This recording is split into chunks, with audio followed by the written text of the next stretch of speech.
ধরে আনে বিচার করতে হবে। শেখ হাসিনা বিচার ছাড়া ক্ষমতা ছাড়তে হবে না। তার ডক্টর ইউনূসের যেমন সংস্কার কার্যক্রম রয়েছে, ডক্টর ইউনূসের প্রধানতম কর্তব্য হলো ভারতের সাথে নেগোসিয়েট করে তাদেরকে বাংলাদেশের মানুষের কাছে পদাবনত করে শেখ হাসিনাকে বিচারের কাঠ গোড়ায় দাঁড় করাতে হবে। তাহলে বাংলাদেশ সত্যিকারে স্বাধীন হবে।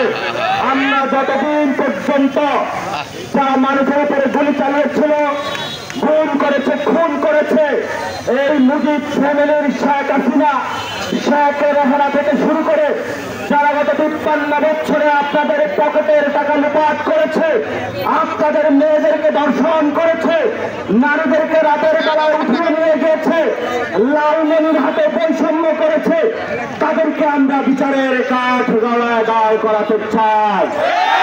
বাংলাদেশে নির্বাচনের কথা চলছে, কিন্তু শেখ হাসিনার যে বিচার হতে হবে এই বিষয়ে রাজনৈতিক দলগুলোতে কোনো বক্তব্য নেই। রাজনৈতিক দলগুলো পিছনের দরজা দিয়ে যদি শেখ হাসিনাকে কোন নিরাপত্তা প্রদান করতে চায়, বাংলাদেশের তরুণ যুবা যেভাবে আগস্টের ৫ তারিখে রাজপথে নেমে এসেছিল, আবার তারা রাজপথে নেমে এসেছে ইনশাআল্লাহ। আপনারা লালমনিরহাটে প্রস্তুত থাকবেন। লালমনিরহাটের মানুষ যদি প্রস্তুত থাকে, আপনাদের এখানে অনেক ভাই শহীদ হয়েছিল, আপনাদের সন্তানদের রক্তে রাজপথে পড়েছে। এই সন্তানদের দিকে তাকিয়ে আপনারা যদি বাংলাদেশে পথে বসে যান, আগামীতে বাংলাদেশ আর কোন পথ পাবে না। আমাদের সংস্কার কার্যক্রম শুরু হয়েছে, এই সংস্কার কার্যক্রম আমাদেরকে শেষ করতে হবে।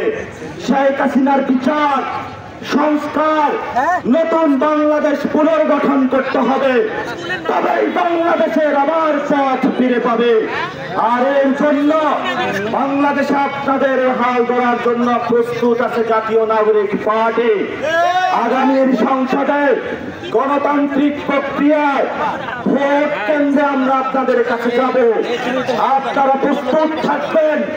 আমরা যে মার্কা পাবো তাকে আপনারা জয়যুক্ত করে নতুন বাংলাদেশ গঠন করার ক্ষেত্রে এনসিপির হাতকে শক্তিশালী করবেন।